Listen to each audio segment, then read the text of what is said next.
Greetings, beautiful ladies and wonderful gentlemen. This is Thomas, the ProgRogue, bringing you this traditional every 10 days or so, a little recap of what has come into the studio through the mailbox, of course, of various albums that I may or may not review immediately or later on in some cases.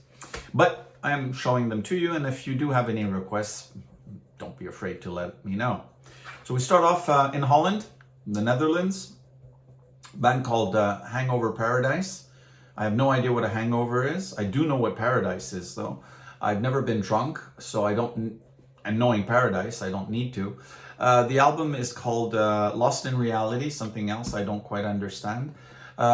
Which, of course, not being a drinker, I don't necessarily can claim to be normal or sane either. I am a bit, wacko. Anyways, next up from Sweden, this album is called Bakelit. That's the name of the group, in fact. Second album, stark, modern, nihilistic, Wagnerian, greasy, grimy, steampunkish almost. It is very, very, very challenging listen, but in a good way. The lyrics are apocalyptic, very profound, very current, unfortunately.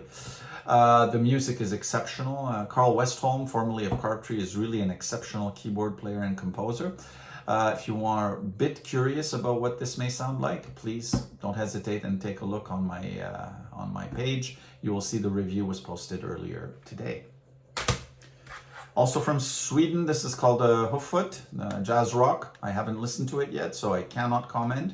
The Swedes, when they play jazz rock, it is very, very, very good, very well done. Not too wild or crazy. Keep it nice. It's like a sub, basically.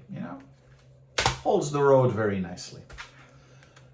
From Italia, the band is called Wilson Project, not to be confused with that lost volleyball from a FedEx flight that crashed in some Pacific island a long time ago.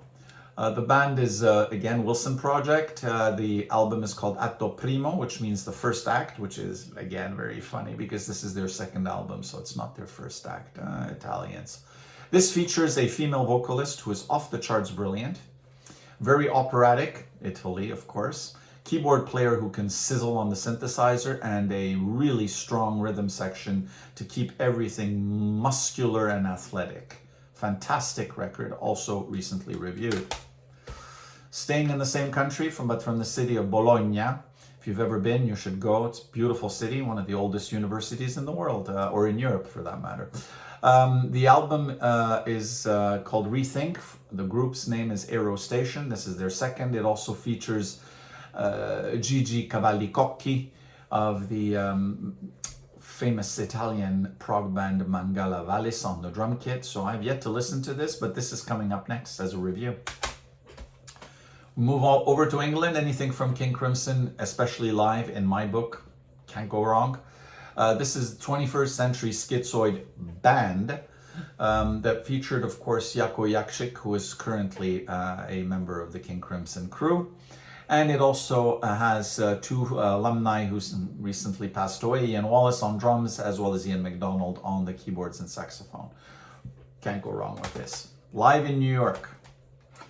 Very eclectic, druid-like music, acoustic, with a female voice that is really hard to describe, as it's very original.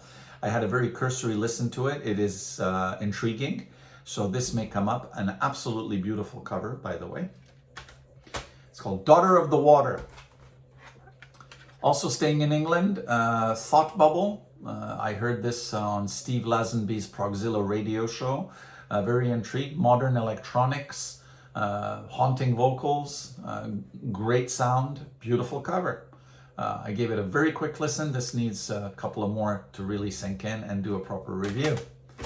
From my home province in Quebec, Canada, of course. This is Jacob Roberge, The Passing, multi-instrumentalist, young man who seems to really enjoy progressive rock music. So we'll get to listen to this and do a proper review in the next few weeks. And last but not least, what best way to finish off a weekend than listening to some crazy psychedelic music? These are two doctors, believe it or not. An endocrinologist is one, I believe, who are expatriate Brits living in Portugal. They're called Doctors of Space. I wish I could meet one like that, a space doctor. Wow. So we're going to listen to that and let you know what goes on. This is an older album from last year. And there you are. Hopefully you found something intriguing. And if you want me to review it specifically, don't be afraid to ask. Thank you very much. Bye.